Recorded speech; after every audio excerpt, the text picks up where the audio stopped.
महाराष्ट्रामध्ये पेट्रोल डिझेलचा पुरेसा साठा, मात्र पॅनिकमुळे पुरवठ्यामध्ये तुटवडा निर्माण होतोय। मुख्यमंत्री फडणवीसांची माहिती।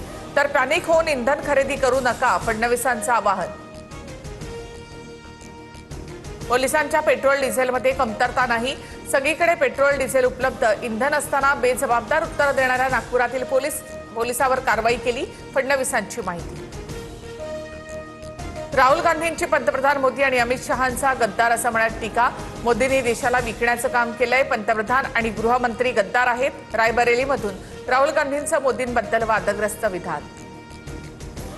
राहुल गांधी रिजेक्टेड माल, राहुल गांधींच्या मोदी शहांवरच्या टीकेवरून मुख्यमंत्री फडणवीसांचा निशाणा। पवारांच्या राष्ट्रवादीच्या बैठकीत विलीनीकरणाच्या मुद्द्यावर चर्चा, सूत्रांची माहिती। स्थानिक पातळीवर काम करताना अडचणी, विलीनीकरणाबाबत भूमिका स्पष्ट करा, पदाधिकाऱ्यांची मागणी। तर शरद पवार जो निर्णय घेतील तो मान्य, बैठकीत पदाधिकाऱ्यांचा सूर।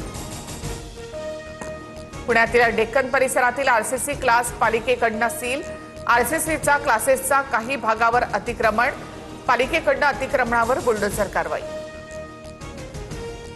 नीट पेपरफुटी प्रकरण, मोठेगावकरचा सुनियोजित कट, मोठेगावकरने पी.व्ही. कुलकर्णी आणि मनीषा मांढरेची एनटीएमध्ये वर्णी लावल्याची माहिती। सीबीआय तपासामध्ये धक्कादायक माहिती समोर।